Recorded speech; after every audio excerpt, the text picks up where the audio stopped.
ছিল? আমার ছেলেবেলায় আমি বাবাকে পাইনি। আমার বাবার রক্তে বঙ্গবন্ধুর চেতনা। আমাদের জাতির জনক বঙ্গবন্ধু শেখ মুজিবুর রহমান 1975 সালের 15ই আগস্ট সপরিবারে আততায়ীদের হাতে, দুর্বৃত্তদের হাতে শাহাদাত বরণ করেন। আমার বাবা সকালবেলা এটার প্রতিবাদে মিছিল বের করেছিলেন। আমাদের বাসায় পুলিশ আসে আমার মাকে অ্যারেস্ট করতে। আমার বয়স তখন ছিল 1.5 মাস। সকাল থেকে রাত পর্যন্ত আমাদেরকে জেলখানা, ওই গলতখানার ভিতরে বসায় রাখে। মাকে অজস্র গালাগালি করে, অনেক কথাবার্তা বলে এবং মার কাছ থেকে স্বীকারোক্তি নেওয়ার চেষ্টা করে আব্বার এগেনস্টে। মাত্র 1.5 মাস বয়সে আপনাকে জেলে যেতে হয়েছিল, যেখানে আমরা দেখি যে মানুষ একটু বড় হয়ে জেলে যায়, কিন্তু আপনি একদম ছোটবেলায় জেলে গিয়েছিলেন। কি ছিল সেই সময়ের গল্পটা? আচ্ছা, আমার বাবা তো রাজনৈতিক কর্মী ছিলেন, আওয়ামী লীগের কর্মী ছিলেন। আমাদের জাতির জনক বঙ্গবন্ধু শেখ মুজিবুর রহমান 1975 সালের 15ই আগস্ট সপরিবারে আততায়ীদের হাতে, দুর্বৃত্তদের হাতে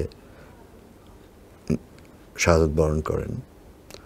সে রাতে উনি মারা যাওয়ার পর সকালে আমাদের দেশের বাড়ি পাবনাতে আমার বাবা সকালবেলা এটার প্রতিবাদে মিছিল বের করেছিলেন, বঙ্গবন্ধুকে হত্যার প্রতিবাদে।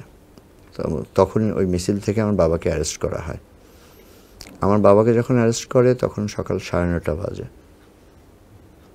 তারপরে আমাদের বাসায় পুলিশ আসে আমার মাকে অ্যারেস্ট করতে। আমার মাকে যখন অ্যারেস্ট করতে আসে তখন আমার দাদি, আমার বয়স তখন ছিল 1.5 মাস। আমার দাদি, আমি 1975-এ জন্ম, 1975-এ 3রা জুন জন্ম। আমার দাদি তখন আমাকে আমার মার কোলে দিয়ে দেয়। তার কারণ তখনকার পরিস্থিতি ছিল এরকম, একজন মহিলাকে অ্যারেস্ট করে নিয়ে যাচ্ছে, থানাতে নিবে নাকি আর্মির ক্যাম্পে নিবে, কোথায় নিবে তো কেউ জানে না। বঙ্গবন্ধু মারা গিয়েছেন।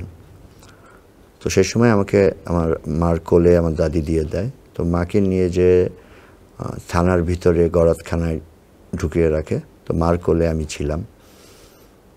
সকাল থেকে রাত পর্যন্ত আমাদেরকে জেলখানা, ওই গলতখানার ভিতরে বসায় রাখে। মাকে অজস্র গালাগালি করে, অনেক কথাবার্তা বলে এবং মার কাছ থেকে স্বীকারোক্তি নেওয়ার চেষ্টা করে আব্বার এগেনস্টে। এগুলো করার পর রাতে সন্ধ্যার পরে মাকে ছাড়ে। তখন আমি মার কোলে ছিলাম, মা আমাকে নিয়ে বাসায় ফিরে আসে। এটাই আমার জেল খাটার গল্প। এই কষ্টের মুহূর্তটা যখন এখন আবার মনে পড়ে তখন কেমন হয়, মানে বুকের ভেতরটা কেমন করে? না দেখেন, আমি তো এই কষ্টটা জানি না, আমি অনুভব করি না, আমি এগুলো সবই শোনা। কারণ আমার 1.5 মাস বয়সে তো আমার বাবার স্মৃতি আমার মনে নাই। আমার বাবাকে আমি দেখেছি সেই দিনের পরে, মানে আমার 1.5 মাস বয়সে তো আমি বাবাকে দেখেছি, সেই স্মৃতি আমার মনে নাই। আমি সেই দিনের পরে 3.5 বছর পরে আমার বাবাকে দেখেছি। আমার বাবা তারপরে 3.5 বছর জেলে ছিলেন, জেলে অন্তরীণ ছিলেন। আমি 3.5 বছর পর আমার বাবাকে পেয়েছি। 78 সালে আমার বাবা রংপুর কারাগার থেকে মুক্ত হন। 75-এ তো 1.5 মাস বয়সে বাবার স্মৃতি তো আমার মনে নেই।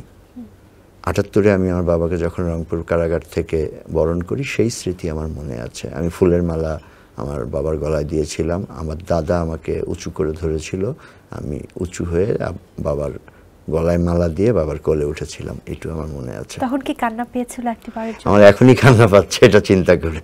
কি মানে আমারও চোখের কোণে পানি জমে গেছে, কারণ একটা সন্তানকে ছোটবেলা থেকে আসলে সন্তানকে বাবা মা আগলে রাখে, সেই সময় আসলে আমি বাবাকে পাইনি।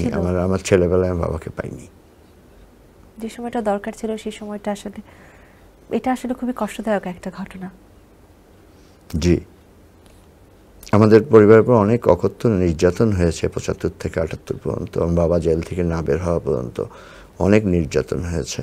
আমার মার উপরে হয়েছে, আমাদের ফ্যামিলি, আমার দাদা, আমার চাচা, সবার উপরে আমার চাচারা ইনফ্যাক্ট বাসায় থাকতে পারেনি, পাবনাতে থাকতে পারেনি। তারা পালায় পালায় বিভিন্ন জায়গায় ছিল। সবসময় পুলিশ আসতো বাসায়, হ্যাম্পার করতো। সেই সময় 75 পরবর্তী সময় আমাদের জন্য খুব দুর্বিষহ সময়।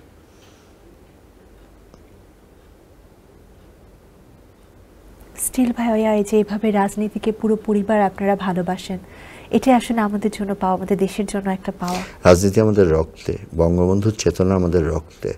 আমার বাবার রক্তে বঙ্গবন্ধুর চেতনা।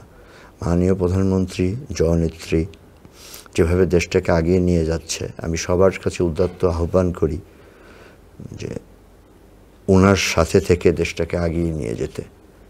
আমার দেশটা কোন জায়গা থেকে কোথায় পৌঁছেছে, আপনি 2001-2 সালের পর থেকে 6 সাল পর্যন্ত যে বিভীষিকাময় দিন গিয়েছে, তারপরে 2008-এ বঙ্গবন্ধু কন্যা মাননীয় প্রধানমন্ত্রী যখন শাসনভার কাঁধে নিলেন, তারপর থেকে দেশের অভূতপূর্ব উন্নয়ন। আমরা বাঙালি, আমরা চিন্তা করতে পেরেছিলাম বাংলাদেশ এই জায়গায় পৌঁছাবে? বাংলাদেশ আজকে যে জায়গায় পৌঁছিয়েছে একমাত্র ওনার হার্ড ওয়ার্কিং, এবং উনি যে লেভেলের চিন্তা করতে পারে আমার মনে হয় না কোনো বাঙালি এই লেভেলের চিন্তা করতে পারে। ওনার চিন্তা শক্তি খুব প্রখর, এবং আমাদের সবার উচিত ওনাকে, ওনার কাজে সহযোগিতা করা। কোনো দল মত নির্বিশেষে, জাতি ধর্ম বর্ণ নির্বিশেষে ওনার কাজের প্রতি আমাদের সবার সহযোগিতা করা উচিত। আমি মনে করি দল মত থাকা কোনো দরকার নেই।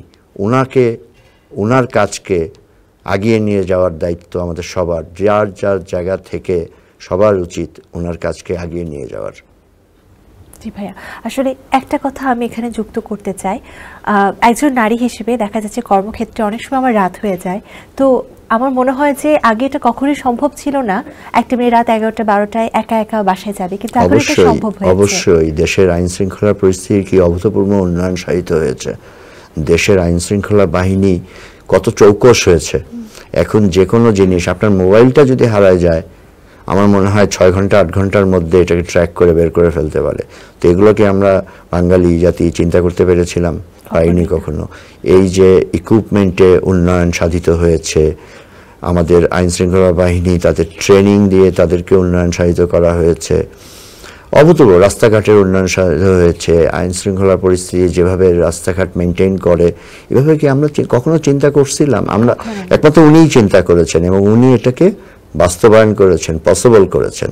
একদম ভাই, এই যে ঈদের যদি এই কথাটাই ধরে বলি, যে আমরা যদি একটু পেছনে তাকাই, তাহলে ঈদে যশোর যাওয়া, বরিশাল যাওয়া, এটা যেন ছিল একটা বিভীষিকা। এখন কিন্তু সেদিন আর নেই, এখন আর সেদিন নাই। আমার মনে আছে আমি পুরো একদিন লঞ্চ ঘাটে বসেছিলাম। এখন কিন্তু সব দূরত্বই 4 থেকে 5 ঘন্টার মধ্যে চলে এসছে। ঢাকা থেকে যে কোনো জায়গার দূরত্ব 4 থেকে 5 ঘন্টার মধ্যে চলে এসছে, সব জায়গায় যাওয়া যাচ্ছে। রোডেও ওরকম জ্যাম হয় না, কারণ রাস্তার উন্নয়ন সাধন হয়েছে, রাস্তা তৈরি হয়েছে, নতুন রাস্তা তৈরি হয়েছে। দেখেন আমাদের আইন শৃঙ্খলা বাহিনী এই যে ঈদের সময়ে তাদের ছুটি ছাটা বাদ দিয়ে তারা কিন্তু রাস্তায় ডিউটি করে, রাস্তা কন্ট্রোল করে, ইফতারের সময়ও তারা কিন্তু রাস্তায় আছে। সো এই দিনগুলো আসলে আমাদের জন্য আসলে স্বপ্নের মতো দিন। বাংলাদেশে এই দিন আমরা দেখতে পাচ্ছি, এর থেকে গর্বের আর কিছু নেই। আমরা বহির্বিশ্বে যাই, আমরা দেখি বহির্বিশ্বের অবস্থা, আমরা দেশে এসে যখন সেটারই প্রতিফলন দেখতে পাই বাংলাদেশে হচ্ছে, বুকটা ভরে যায়। এমনও লোক আছে আমি জানি যারা 7-8 বছর পর বাংলাদেশে এসছে, এয়ারপোর্ট থেকে সে গুলশান আসতেছে, সে ওই এক্সপ্রেসওয়ে বা ওখানটায় উঠে বাংলাদেশ দেখে বলে আমি কি আসল জায়গায় আসছি, আমি কি আসলে ঢাকায় নামছি নাকি অন্য কোথাও নামছি। এরকম দিন কিন্তু চলে এসছে এখন। শুধু তাই না, মেট্রো রেলের জন্য, যেহেতু আমার বাসা মিরপুরে, উত্তরার মতিঝিল মনে হচ্ছে যে জাস্ট উঠলাম আর নামলাম এই অবস্থা। হ্যাঁ, মেট্রো রেল অনেক যুগান্তকারী একটা পদক্ষেপ ছিল, সামনে আরো বাড়ছে, আরো বাড়ছে ইনশাল্লাহ। আরো ঢাকার যানজট আরো কমে যাবে, মানুষের যাতায়াত ব্যবস্থা আরো ভালো হবে সামনে। আমি আস্থা রাখি পাওয়ার লেজারের উপর, আর এই পাওয়ার লেজার ব্র্যান্ডের একমাত্র সোল ডিস্ট্রিবিউটর সাবু শপ লিমিটেড। তাই এখনই ভিজিট করুন সাবু শপে।